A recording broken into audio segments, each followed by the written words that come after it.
Hello guys, welcome back to my YouTube channel. आशा है कि आप सभी काफ़ी अच्छे होंगे और अपने एग्ज़ाम की तैयारी आप सभी काफ़ी अच्छे से कर रहे होंगे। आज के इस वीडियो में हम यूपी पीसीएस के एग्ज़ाम पैटर्न को लेकर बात करने वाले हैं। आप सभी को पता है कि यूपी पीसीएस का जो पैटर्न है उसमें बदलाव हुए हैं और कुछ ऐसे अभ्यर्थी हैं जिनको ये पैटर्न समझ में नहीं आ रहा है। तो आज के इस वीडियो में हम बिल्कुल विस्तार से और आसान शब्दों में पैटर्न को समझेंगे। साथ ही साथ अगर आप यूपीएससी के एग्ज़ाम पैटर्न को समझना चाहते हैं, अगर आप एक यूपीएससी एस्पिरेंट हैं और यूपीएससी के एग्ज़ाम के पैटर्न को समझना चाहते हैं, तो आप हमारे चैनल मिशन एग्ज़ाम क्लियर के वीडियोस में जाकर देख सकते हैं। वहाँ पर मैंने बाकायदा यूपीएससी के एग्ज़ाम पैटर्न को शुरू से लेकर अंत तक सारी चीज़ें बताई हैं। तो अगर आप चाहें, अगर आप एक यूपीएससी एस्पिरेंट हैं और यूपीएससी का एग्ज़ाम देने के बारे में सोच रहे हैं, तो आप उस वीडियो को ज़रूर देख सकते हैं। तो चलिए हम आज की इस वीडियो में पीसीएस के एग्ज़ाम के पैटर्न को समझते हैं। सबसे पहले कुछ ज़रूरी चीज़ों को समझेंगे। देखिए, पीसीएस का एग्ज़ाम कौन दे सकता है? अगर आप किसी भी राज्य से आते हैं तो आप यूपी पीसीएस का एग्ज़ाम दे सकते हैं। अगर मान लीजिए आप बिहार से हैं, राजस्थान से हैं, झारखंड से हैं या फिर किसी भी राज्य से आते हैं तो आप यूपी पीसीएस का एग्ज़ाम दे सकते हैं। ठीक है। साथ ही साथ आप सभी को पता है कि 21 वर्ष आयु होनी चाहिए और किसी भी स्ट्रीम में ग्रेजुएशन आपका होना चाहिए, चाहे वह आर्ट्स हो, साइंस हो या कॉमर्स हो। यानी कि आपके पास स्नातक की डिग्री होनी चाहिए। ठीक है, स्नातक की डिग्री होनी चाहिए। तो ये कुछ चीज़ें हैं जो आपको जानना बहुत ज़रूरी है। 21 के होने चाहिए, साथ ही साथ स्नातक की डिग्री किसी भी स्ट्रीम में आपके पास होने चाहिए। अगर ये दो चीज़ें हैं तो आप यूपी पीसीएस का एग्ज़ाम दे सकते हैं। अब हम बात करते हैं यूपी पीसीएस के एग्ज़ाम के चरण के कि कितने चरण में यूपी पीसीएस के एग्ज़ाम देखने को मिलते हैं।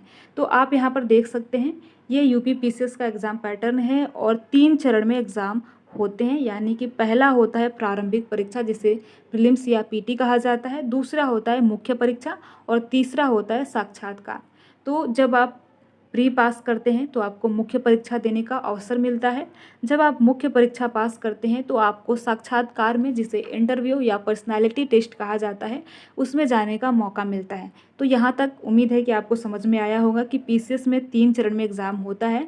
प्रारंभिक परीक्षा, जैसे प्रीलिम्स बोलते हैं, पीटी बोल लीजिए, कुछ भी बोल लीजिए, और उसके बाद मुख्य परीक्षा मेंस में। ठीक है, उसके बाद साक्षात्कार। तो 3 तरीके से, 3 प्रकार के आपको स्टेज से गुजरना पड़ता है, तब जाके आप एसडीएम और डीजीपी जैसे पोस्ट आप सभी को मिलते हैं। ठीक है। तो देखिए, अगर हम प्रारंभिक परीक्षा के बारे में बात करें तो आप देख सकते हैं कि प्रारंभिक परीक्षा में 2 पेपर होते हैं। ठीक है, 2 पेपर प्रारंभिक परीक्षा में देखने को मिलेंगे। पहला पेपर फर्स्ट होगा, जिसमें जीके और साथ ही साथ जीएस से प्रश्न पूछे जाएंगे। जीके यानी जनरल नॉलेज, जीएस मतलब जनरल स्टडीज़। तो इन दोनों से प्रश्न आपके पहले पेपर में पूछे जाएंगे। दूसरा पेपर में आप देख सकते हैं कि सीसेट का पेपर है। इसमें आपसे मैथ्स, रीजनिंग और हिंदी के प्रश्न पूछे जाते हैं। ठीक है, तो ये दूसरा पेपर हो गया। ठीक है, और ये पहला पेपर हो गया। तो इसमें आपको 66 अंक लाना अनिवार्य है। जब आप सेकंड पेपर में यानी सीसेट में 66 अंक लाते हैं तभी आपका फर्स्ट कॉपी चेक होता है, यानी जीएस या जीके का पेपर चेक होता है। तो ये चीज़ें आपको ध्यान रखनी है। आगे हम विस्तार से इसमें बात करेंगे कि इसमें समय कितना होता है, कितने क्वेश्चन होते हैं। ठीक है। अब यहाँ पर देखिए, यहाँ पर अभी मैंने आप सभी को बताया कि प्रारंभिक परीक्षा में 2 पेपर होते हैं, पहले पेपर फर्स्ट और पेपर सेकंड। पहला जीके और जीएस का होता है, दूसरा सीसेट का होता है। तो देखिए, पहले पेपर में 150 प्रश्न होते हैं, यानी कि आपसे 150 प्रश्न फर्स्ट पेपर में पूछा जाएगा। अगर हम समय की बात करें, ठीक है, टाइम की बात करें, तो 2 घंटे टाइम निर्धारित होते हैं, यानी कि 2 घंटे में आपको 150 प्रश्न करने होते हैं। वहीं पर अगर हम सेकंड पेपर के बारे में बात करें, यानी सीसेट के बारे में बात करें, तो आपसे 100 प्रश्न पूछे जाते हैं। 100 प्रश्न पूछे जाएंगे और 2 घंटे समय निर्धारित रहता है। तो इस प्रकार से आप देख सकते हैं कि पहले पेपर में 150 प्रश्न पूछे जाते हैं, वहीं पे दूसरे पेपर में 100 प्रश्न आपसे पूछे जाते हैं और दोनों में नेगेटिव मार्किंग होती है, 1/3 की नेगेटिव मार्किंग होती है। तो उम्मीद है कि यहाँ तक आपको समझ में आया होगा। अब चलते हैं हम मेंस में। ये आप देख सकते हैं, ये मुख्य परीक्षा है। जब आप प्री पास करते हैं, ठीक है, जब आप प्री पास करते हैं, ठीक है। जब आप प्री पास करते हैं तो आपको मुख्य परीक्षा में बैठने का अवसर मिलता है।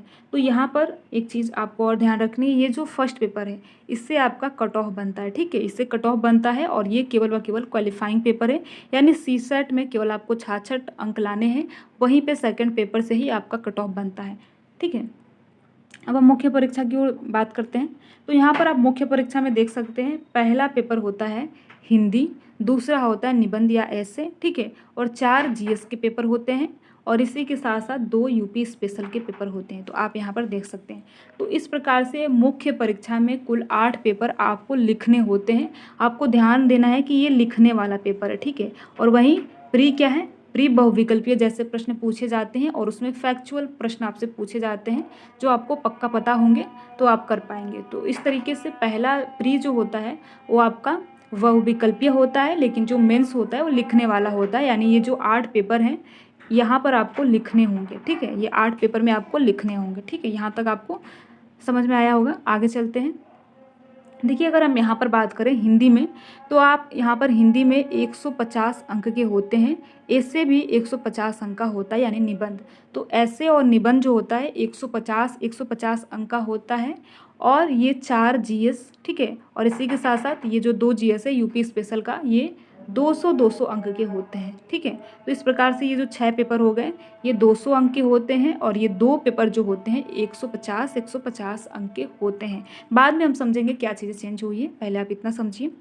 इसके बाद अगर हम मार्क्स की बात करें कि मुख्य परीक्षा में कितने मार्क्स का होता है, तो अभी मैंने आप सभी को बताया कि एक हिंदी का होता है और एक ऐसे का होता है, यानी निबंध का होता है। ठीक है, एक ऐसे या निबंध का होता है। तो दोनों 150 अंक के होते हैं। तो यहाँ पर आप देख सकते हैं कि निबंध और हिंदी मिलाकर 300 अंक हो गए, और साथ ही साथ 6 जीएस यानी 4 जीएस और 2 जो है वो यूपी स्पेशल, तो कुल मिलाकर यहाँ पर 1200। तो अगर आप टोटल मुख्य परीक्षा की बात करेंगे कितने मार्क्स के होते हैं, तो आप यहाँ पर देख सकते हैं कि 1500 नंबर की आपका 1500 नंबर का मुख्य परीक्षा होता है। ठीक है, तो मतलब इन 1500 नंबर से ही है। आप सभी को पता भी होगा कि प्री का नंबर नहीं जुड़ता है, केवल वह क्वालिफाइंग पेपर है, और उससे ही आपको मुख्य परीक्षा में आने का अवसर प्राप्त होता है। अब हम बात करते हैं इंटरव्यू में। जब आप मुख्य परीक्षा पास करते हैं तो आपको पर्सनालिटी टेस्ट में जाने का मौका मिलता है। अगर हम इसके मार्क्स के बारे में बात करें तो इसमें 100 अंक निर्धारित हैं, यानी कि इंटरव्यू में या फिर साक्षात्कार में 100 अंक दिए जाते हैं, और मुख्य परीक्षा 1500 अंकों का होता है, जिसमें 4 जीएस का पेपर होता है, एक हिंदी और एक निबंध का पेपर होता है, और 2 यूपी स्पेशल का पेपर होता है, जिसे GS 6 और GS 7 कहा जाता है। ठीक है, अब हम समझते हैं कि पहले और अब में क्या क्या चीज़ें चेंज हुई हैं। तो आप यहाँ पर देख सकते हैं, तो यही है, यहाँ पर आप देख सकते हैं टोटल मार्क्स। तो ये 1500 मार्क्स मेंस के हैं और 100 मार्क्स जो है इंटरव्यू के हैं। तो कुल मिलाकर आपको पीसीएस के एग्ज़ाम में 1600 अंकों में ही आपका कट ऑफ बनता है, और इसी अंक से निर्धारित होता है कि आपको कौन सा पोस्ट दिया जाएगा, आपको एसडीएम दिया जाएगा या अन्य चीज़ें भी होती हैं, अन्य सर्विस भी होती है, वो सब दिए जाएंगे। तो इस प्रकार से आपको 1600 अंकों में ही आपका चुनाव होता है। अब हम बात करें कि पहले और अब में क्या अंतर है, तो आप ये पहले का देख सकते हैं। ठीक है, ये पहले का देख सकते हैं, एक हिंदी का पेपर, एक निबंध का पेपर, 4 जीएस का पेपर। ठीक है, और पहले देखिए ऑप्शनल यानी वैकल्पिक विषय का पेपर होता था, जिसमें 2 पेपर होते थे। अब वही क्या हो गया है, यहाँ पर आप देख सकते हैं कि यही 2 जो वैकल्पिक विषय उनको हटाकर यूपी स्पेशल कर दिया गया है। देखिए, यूपी स्पेशल क्यों किया गया है, यूपी स्पेशल इसलिए किया गया है कि जो यूपी के लोग हैं उनको ज़्यादा मौका मिले, क्योंकि यूपी स्पेशल से, यूपी विशेष से ही प्रश्न पूछा जाएगा। और अगर हम बात करें कि इन पेपर में क्या क्या प्रश्न पूछे जाते हैं, तो आपको ध्यान देना है कि जो यूपी स्पेशल फर्स्ट है इसमें हिस्ट्री और पॉलिटी के प्रश्न होते हैं, वहीं यूपी स्पेशल सेकंड जो है इसमें ज्योग्राफी और इकोनॉमी के पेपर होते हैं। ठीक है, तो यही चेंज हुआ है कि पहले आपका ये ऑप्शनल होता था, अब ऑप्शनल ना होकर यूपी स्पेशल हो गया है। तो अब ये चीज़ें नहीं हैं, बस इतना ही चेंज हुआ है, बाकी सारी चीज़ें वही की वही है। तो आपको ये चीज़ें ध्यान रखनी है। और अगर आप इस बार पीसीएस का एग्ज़ाम देना चाहते हैं तो आप ये सारी चीज़ें ज़रूर देखिए। अगर आप बाद में भी 2025 में भी देना चाहते हैं तो आप ये सारी चीज़ें ज़रूर देखिए। उम्मीद है कि आपको ये वीडियो अच्छा लगा होगा। अगर आपको ये वीडियो अच्छा लगा हो तो अपने यार दोस्त मित्र को शेयर ज़रूर कीजिए, जो कि पीसीएस एग्ज़ाम की अगर तैयारी कर रहे हैं तो उनको कुछ सहायता मिल सके। वीडियो में लास्ट तक बने रहने के लिए आप सभी का बहुत बहुत धन्यवाद। Thank you.